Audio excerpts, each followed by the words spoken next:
Mr. Rainsberg here to start you off with Chapter 10, which is looking at comparing two population groups. Now in 10.1, we are focusing solely on how to compare two proportions. And that comparison is going to be through confidence intervals and significance tests. This video is going to focus solely on confidence intervals, primarily these two objectives you see highlighted here, which are how to construct and interpret a confidence interval for the difference in proportions and to check the conditions. So before I go into the next slide, keep in mind you have dealt with confidence intervals before. You have constructed already. You've interpreted. You've checked the conditions. Now we have to ask ourselves, what are those going to look like when we have two groups? And that's where this lesson is going to extend into. Before we go into that, but let's keep in mind our inference flowchart. So if I take a look at the flowchart that we've used so far since Chapter 7, you can see I have circled here 10.1 and 10.2. In 10.1, we are dealing with categorical variables, which means I am dealing with proportions. And if I'm dealing with two groups, I'm going to be doing a two sample. Since I'm looking at confidence intervals, I'm going to be doing a two sample z interval for a proportion, p. In the next one, when we do a significance test, it'll be a two sample z test for the proportion p. And so you can get the names from these. And then we see kind of where we're going in 10.2. So now let's look at 10.1. What does it mean to have the difference in population proportions? So pay attention, blue slides over there, not on your notes. We're just going to quickly go over an example of how to construct a confidence interval. Now, I'm not going to read the entire information here, but surprisingly, a large number of adults, young adults, 19 to 25, still live at home with their parents. And so a random sample was collected and looked at 2,253 young men, and 2,629 young women, and they found 986 of the men still lived at home, 923 of the women still lived at home. Is this good evidence to conclude that a greater proportion of young men live at home compared to young women? So you can see the phrasing there about comparing two groups together.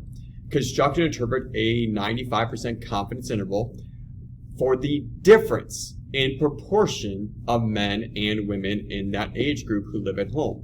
So look at the phrasing there, and that's the stuff that's telling us we're dealing with a two sample. And so if I continue on, well, the first part is always to state. And when you state, you look at identifying the population and the parameter of interest. Well, in this case, we have two groups, so you better define both of them. What is P1 and what is P2? And state what you're trying to do. We're interested in estimating the true difference. And then you have to state what order you're subtracting, you can see down there. P1 minus P2. And then you have to state your confidence level, 95%. So I have that in my state. If you look, that's pretty similar to what we've done before, except for now we have to look at a second group and define that second one. We have to look at the order that we're dealing with our subtraction as well. So if I look at the next part, which would be the plan part, I'm going to check my conditions. Well, I have to define the inference method I'm going to use. So I'm going to do a two proportion z interval. You can see I named it up top here. And well, then I have, is it random? Well, wait a minute, I have two groups, so I have to state that they're both random. Normality, well, I have two groups, so I have to state that they both meet the normal condition. Well, independence, well, that one's the tricky one. Because that one, well, I have two groups. They better be independent of each other. And they have to be independent within. So they have to be independent of each other and independent within. Well, how am I going to do that? So independence is the part that we're going to kind of spend some time on that might evolve a little bit more. But notice, even the idea of random, since I have two, I have to focus on both. Normality, since I have two, I have to focus on both. So we're going to keep that in mind. Now, next is the do step. Well, good news is the do, not too bad. We're used to constructing confidence intervals. So this is not going to be too much, and I don't want to spend too much time on this slide and ruin the surprise of the entire lesson. So now let's go to the conclude. Well, interpret it. We are 95% confident. That sounds familiar. The percent of young men living at home is between the interval of 5.9 and 11.4%, which is higher than the percent of young women. So notice even the conclusion looks familiar. You state the confidence level, you state the interval, you put the context, which in this case is a difference. And so we also seeing how we're looking at the difference, you can see this note down here. And that note about, hey, it does not capture 0, so what does that mean? Go ahead and read that. Pause the video, read it. Is we looked at that before. Now we're going to extend that more into this lesson. So now that we covered the blue slides, let's go into the real material for this lesson. So now the introduction. So the first bullet point, we're looking at a sample. And suppose we want to compare the proportions of individuals with certain characteristics in population 1 and population 2. So that's where I'm going to have my parameters, P1 and P2. The strategy is to collect a random sample from each population and compare the sample proportions with that characteristic. So that first bullet point describes a sample. Now the second bullet point, what's the difference on that one? What if we want to look at the effectiveness of a treatment? We want to compare treatment 1 to treatment 2. Well, that's a randomized experiment. So you can see the difference in how they're worded here. And so we still have a P1 and a P2 that we're going to compare the true proportion of successful outcomes for each treatment.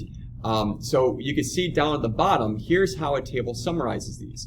You either have population 1 or you have treatment 1 with samples or with experiments.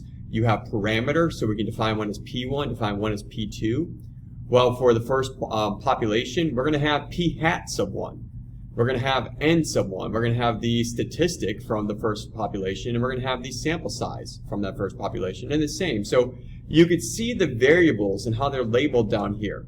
P1 is the population proportion for the first population. P2, the population proportion for the second population, etc. when it comes to P hat 1, P hat 2, and N1, N2. So this just kind of introduces, and I like these bullet points because you can see the idea of sample up here, and you can see the idea of experiment down here on how they're kind of worded. Now if we look at the next part, is just to quickly show you that the sampling distribution of the difference of two proportions. So you can see right here, here is population 1. And so population 1, I can see that my mu sub P hat is equal to P1. I can calculate through. I mean, we look at sampling distribution from chapter 7. You're looking at that with just P1.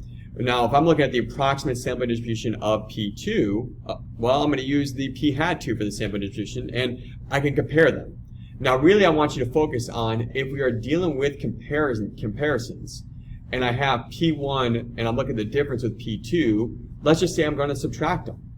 Well, if I have P1 is 0.70, mu P hat 1 is 0.7, P1 is 0.7, mu P hat 2 down there, P2 is 0.5, what do you think the center is going to be of their differences? And that's where you see what happens over here. Well, look at that. Magically, it is 0.2, 0.7 minus 0.5. So you can see the approximate sampling distribution of P hat sub 1 minus P hat sub 2 is the differences in their centers, if I'm looking at the center. Now the spread, not so much. We'll go cover the spread, don't worry. But the idea is that we can deal with that subtraction for the center, which allows me to go into this next part, is the sampling distribution of the difference between sample proportions. And notice you have shape, center, spread. It's like we always come back to that from the beginning of the year. So when it comes to shape, you have to have at least 10 successes and 10 failures. However, if we're dealing with confidence intervals, we don't know the true parameter. We are going to use an unbiased estimator. Now that sounds familiar. Well, hold on, let's put that unbiased estimator off to the side. We have the mean, we have the center. Well, we're going to do the mean of the sampling distribution. So that was the mu of P1 minus P2. Well, we don't know P1 if we're dealing with confidence intervals. We don't know P2. We're trying to estimate the difference. So wait a minute. What's an unbiased estimator that we can use? Well, let's put that on hold. Let's look at the shape. You have the standard deviation formula that we've dealt with before. But if you look at the standard deviation formula, I even have it highlighted here, is we don't know P1. We don't know P2. We're trying to estimate the difference. So what's an unbiased estimator that I could use? It's like I'm asking that question over and over and over again. Oh, by the way, don't forget when it comes to the shape that you still have that 10% condition. And we're going to get to that, independence. But let me do this for you. Back before, we learned that you have unbiased estimators. And we introduced it in Chapter 7, and we dive deeper into it in 8.2 and even in 8.3. If I have an unknown parameter like P, we said p hat is an unbiased estimator. We can use that in the formulas. Even for 8.3, if I don't know mu, the population mean, I can use x bar as an unbiased estimator. What does that look like in section 10.1 then? Well, our unknown parameter for confidence intervals is the true difference in the two proportions, P1 minus P2. So what's an unbiased estimator? If I don't know it, well, it's P hat sub 1 minus P hat sub 2. So the idea is, can you see the similarity between what you already know and extend it into what does it look like when you have two groups? You might be saying, yeah, there's some similarities, Mr. Rainsberg, but it's two, so it's got to be twice as hard. Two samples, twice as hard. Well, let me try and just ease that tension, because you have right here the formula for how to construct a confidence interval. It's on your formula sheet. It is statistic plus or minus critical value times standard error of the statistic. How much could that formula really change if that's what they give you on the formula sheet? Well, back if we look at 8.2, we dealt with this formula, and we had p hat plus or minus z star, etc. Well, let me just do this. Let's look at the next one where we saw it. What about 8.3, when we dealt with means? And I know this video is over proportions, but just bear with me. We had this one, x bar plus or minus z star times standard error, the standard deviation. And we have the one if it's z star, we have the one if it's t star, sigma known, population standard deviation known, population standard deviation unknown. Well, what do you think 10.1 is going to look like? Well, here's what 10.1 looks like. 10.1 says that we have a statistic, but in this case, our statistic is the difference in the sample proportions. Plus or minus, our critical value, still is z star. Standard error, well, that's the formula. The square root, and you can kind of have an idea of what it looks like. But let me just show you something. Let me highlight a couple things for you to show you how they are similar. It is statistic, right? Isn't p hat our statistic in 8.2? Wasn't x bar our statistic in 8.3? Our statistic in 10.1 is the difference in the sample proportions from each sample. P hat sub 1 minus p hat sub 2. Well, what about, okay, all right, I won you over on that one. What about critical value? Well, for proportions, it's always z star, correct? So yeah, I know I skipped over 8.3, because remember 8.3 is dealing with means. We're going to cover that in 10.2, but it's still critical value, isn't it? So hopefully I won you over with that one and how the formulas are still similar. Well, then you have standard error of the statistic. Well, square root of successes times failures divided by our sample size, right? Well, hold on a second. I'm going to jump down to 10.1. Still square root, that's good news. Well, let's see this for a second. Hold on. If I see this, isn't this successes and failures, success times failures over the sample size from the first group? Isn't this successes and failures being multiplied together divided by n, the sample size of the second group? And I'm just going to combine those together. And then you have, of course, 8.3, which deals with means, and you can see standard error of statistics. So the formulas are still similar to each other, even though it is something brand new to you. So that's where you see this stuff on this slide. And you can see at the bottom here that it is statistic plus or minus critical value times the standard deviation of the statistic. And this kind of goes through the idea that we are going to use our unbiased estimator to help us out. Since we're dealing with confidence intervals and we don't know P1, we don't know P2, the true population proportion from population 1, the true population proportion from population 2, we are going to use p hat sub 1 minus p hat sub 2 as our best guess, as our unbiased estimator. And so we can plug those in. And that's where we get our information down at the bottom. And since it's z star, when we're dealing with z's, we're going to be using our normal conditions, so if they can be met, so we're going to be looking at table A, or of course our calculator, normal CDF. So of course you can pause the video right now and you can take a look at this, what's really being said in the slide. Hopefully I said it out loud to you and you can understand it. I just didn't want to read it to you. But overall, that formula in the box at the bottom is the same formula we have dealt with since chapter 8 when it comes to confidence intervals. It's just now your statistic looks different because it's two groups. Your standard deviation looks different because it's from two groups. But hopefully you can see the connection between them. So let's summarize everything we looked at so far. A two-sample z interval for P1 minus P2, the unknown parameters. Well, if the random, normal, and independent conditions are met, we can use our formula. Statistic plus or minus critical value times the standard error of the statistic, which is right here for you. We can use that if our conditions are met. So hopefully from the previous slide, you understand how that formula works and how it looks. You have your statistic, the difference in the sample proportions. You have your critical value, Z star, and you have your standard error of the statistic. Those are the three parts that help you with your confidence interval. So it's important to understand them. Now, what are the conditions that we're going to look at? Well, in this case, we are looking at random. But really, and you can see off to the side here, I have them written down, so you're going to want to write those down, is you are going to look at, are the two groups, both of them, were they randomly selected? So you have to look at random from both groups. For normality, for checking the normal calculations, if we can proceed with normal calculations, we have to look at the counts of successes and failures in both groups. Now hold on a second. That's successes and failures from group 1, and that's successes and failures from group 2. So I have to check 4 of them for normality.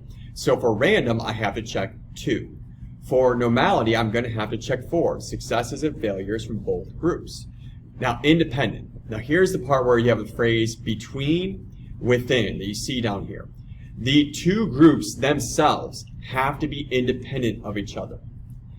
And they have to be independent within. So that's why we say they have to be independent between, and they have to be independent within.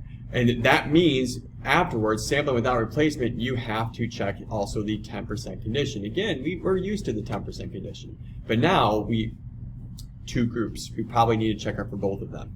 So these are the outline of kind of really what we talked about so far in this video. And you can take a moment and read through this on some of the stuff I did not talk about to understand it just a little bit more, but we've dealt with confidence intervals. Just understand the differences. You have two groups, so they both have to be random. You have successes and failures, too, from both groups. 4 things that you need to check. When it comes to independence, you need to make sure and state, hey, they're independent between each other, and check that for independence within. So that's for the 10% condition. Check that two populations are at least 10 times as large as the corresponding samples, 10% condition. Now that we have that down, let's apply it into a full-blown state, plan, do, conclude example. So here we go. Teens and adults in social networks. As part of the Pew Internet and American Life Project, researchers conducted 2 surveys in late 2009. The first survey asked a random sample of 800 U.S. teens about the use of social media and the Internet. A second survey posed similar questions to a random sample of 2,253 U.S. adults. In these 2 studies, 73% of teens and 47% of adults said that they use social networking sites. Use the results to construct and interpret a 95% confidence interval for the difference between the proportion of all U.S. teens and adults who use social networking sites. So pay attention to that last sentence. You're trying to construct a confidence interval for the difference between the proportion of all. See how I see population there. Now you do have state already written down for you over here.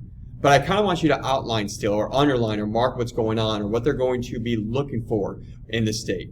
It's the same things that we always did before.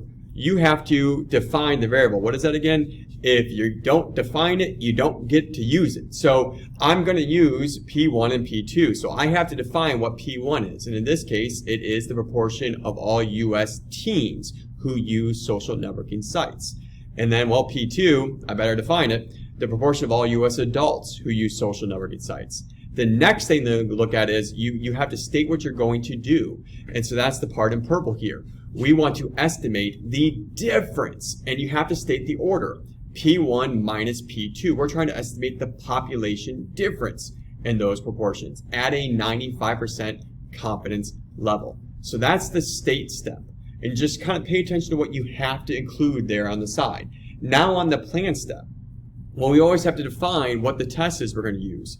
Well, I have 2 groups, so I'm going to be doing a 2-sample Z interval. Great. However, for what? Well, in this case, P1 minus P2. because I have to state what I'm dealing with. I'm dealing with two proportions. I'm looking at the difference in those. So maybe you want to highlight this part is now we have to state the P1 minus P2. And so we know if conditions, of course, are met. Well, what are the conditions? Well, I have two groups I'm collecting information from. They both better be random. And so that's where you see the word and here. The data come from a random sample of 800 U.S. teens and 2,253 U.S. adults. They both were stated as random. So again, there's the two I have to check. Now we're on the normal step.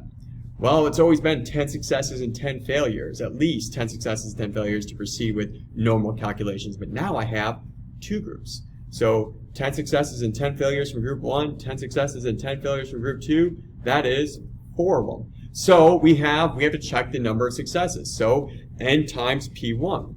Well, in that case, I'm going to take 800 times 0.73, and that's how I got the 584.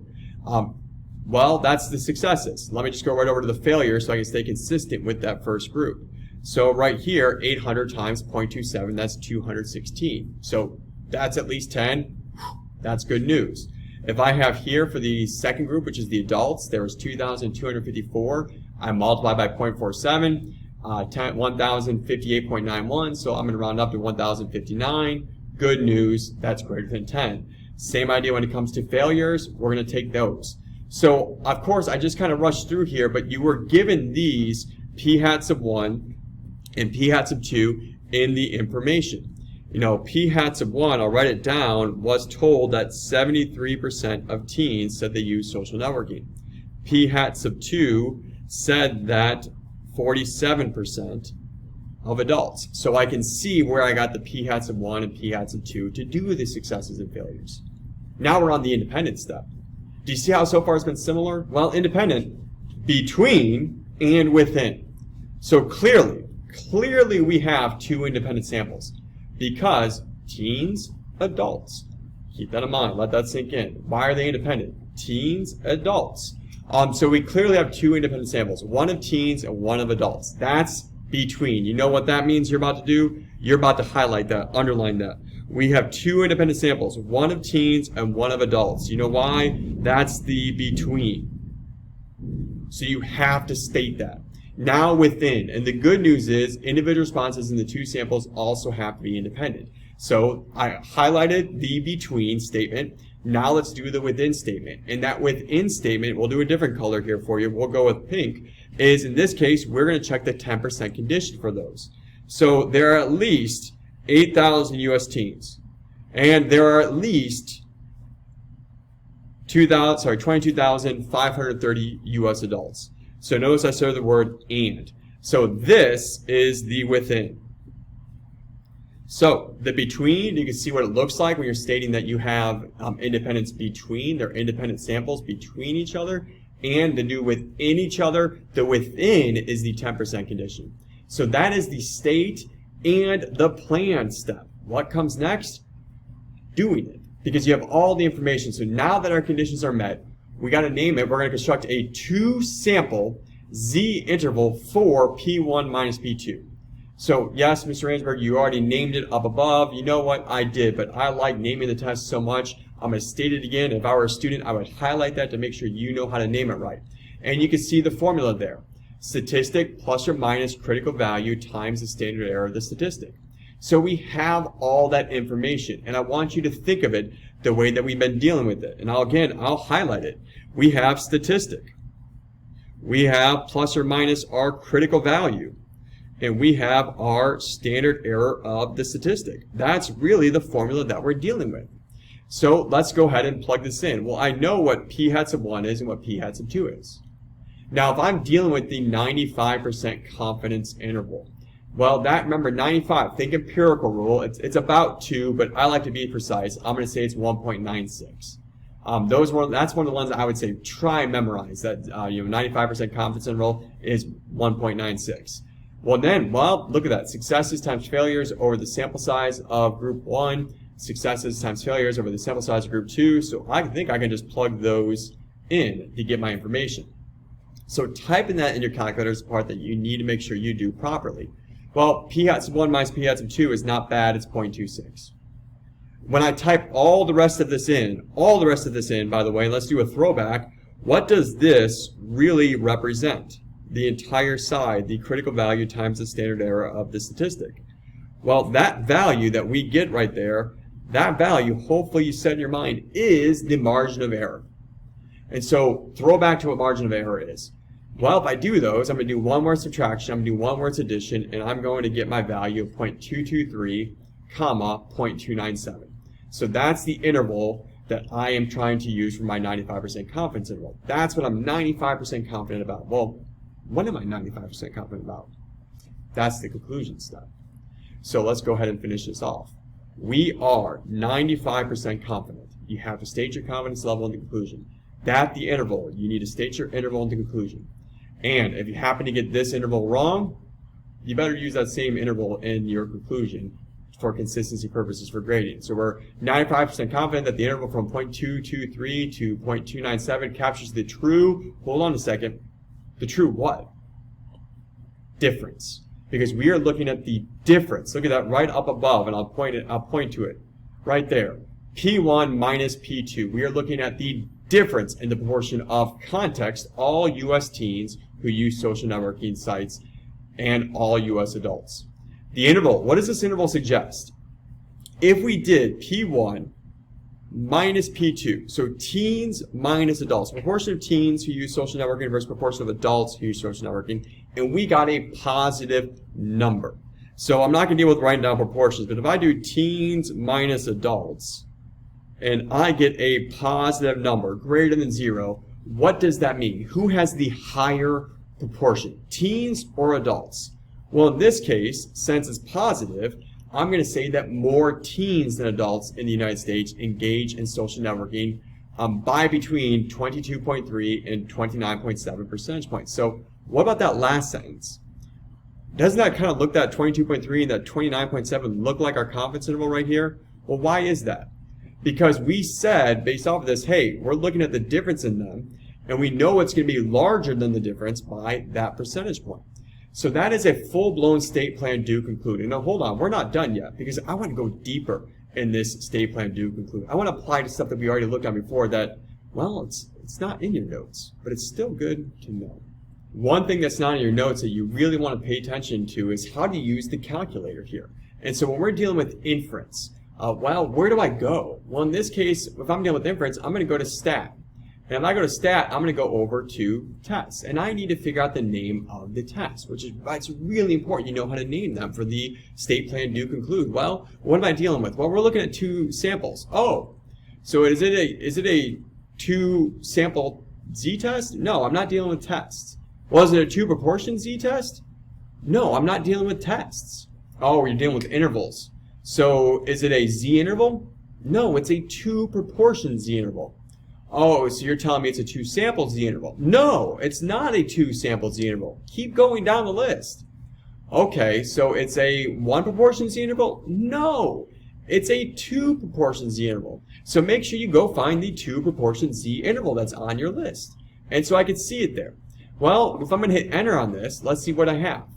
We saw the number of successes for adults and the number of successes for teens. We said n sub 1 was our teens, which had a sample of 800 and had 584 successes. So that's where you see me get x1 successes from the teen group. x2 is your successes from the adult group, and we rounded up to 1,059 from the 2,253. So you can see how I enter x1, n1, x2, n2. The confidence level that it asked us to do was a 95% confidence level. And I'm going to hit calculate, and look at that. That is our information. It gives us our p hats of 1. It gives us our p hats of 2 as well. We have our n, which we already knew, and we have our confidence interval.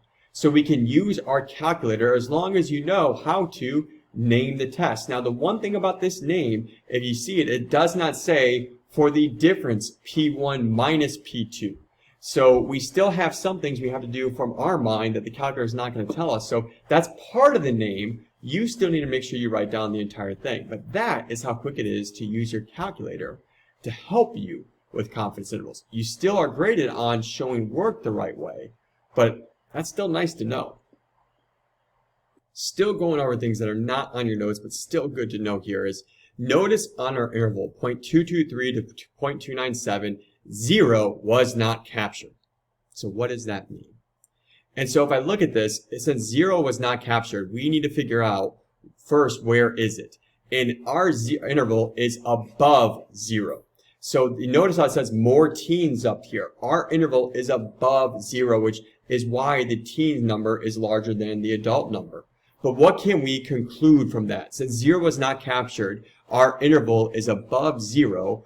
Notice how I'm saying both that it's not captured and the direction. Both of those are always graded. What can we conclude? Well, we can conclude this.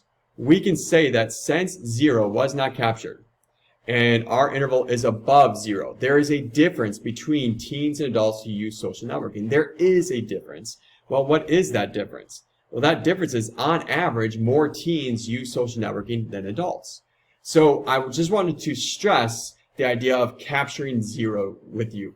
It's not just saying 0 was not captured. It's also about the direction and what does it mean. And notice my writing down here kind of matches what's being said up there. More teens than adults in the United States engage in social networking. Right here, same thing. On average, more teens use social networking sites than adults. So this is one thing that is not on the notes, but the idea of capturing 0. What does it mean? Well, 0 means there's no difference. Well, since it's positive, there is a difference, and 0 was not captured in the interval. So let's go a little bit further. Let's look at what happens if this were a significance test. No, Mr. Rainsberg, this is about confidence intervals. Oh, let's just extend it onto, 10-1B. Mr. Nichols won't mind. Rather than taking all the time writing it out, I'm just going to talk about what I already did on the side. What if? Let's look at our significance test, and it's not the full-blown state plan do conclude. Like, if this were graded on a rubric, I would probably get an I. But I just want to show you what you're really doing is, if I'm looking at P1 equals P2, I'm using the same definitions as before, so I still defined them. P1 equals P2. That means the proportion of teens equals the proportion of adults. There is no difference. So let's look at an alternative. I'll do a two-tailed. What if there is a difference? I don't care who uses more or less. What if there is a difference? Well, that's P1 does not equal P2. Well, what do we conclude based off our interval? So we conducted a two-sided significance test, but really we have our interval. Can we draw a conclusion? Well, look at this. If this is the distribution curve for the true parameter that we do not know, which is why we constructed a confidence interval, you can see in the purple down there our interval. And if I were to drop down the number 0, does 0 fall within our interval? And it doesn't. We do not capture 0 from 0.223 to 0.297. So what does that mean? Well, in this case, 0 was our null hypothesis. There is no difference. P1 equals P2. So let me just go ahead and fix this. P1 equals P2. There is no difference. P1 minus P2 equals 0. Well, since 0 was not captured in our interval, in this case I'm saying it from the direction of 0, 0 is below our interval, well, we can't reject the null hypothesis. Because if it was captured, it's agreeing with what we're saying. We don't have enough evidence for the alternative. Well, in this case, we reject the null and we conclude the alternative. And the alternative is that there is a difference between teens using social networking sites and adults using social networking sites. So I can make that statement, hey, there is a difference, but the good news is I can say more with the confidence interval. Because that confidence interval shows me that 0 is below, or in other words, our interval is above 0. And that tells me more teens use social networking sites than adults. So this is a little bit of an extension. Kind of throwing back to if we have a confidence interval, how it gives us more information sometimes than a significance test. So that is the lesson for 10-1 with the idea behind confidence intervals. The next video is going to pick up with Mr. Nichols going over how do we deal with 10-1 and significance tests.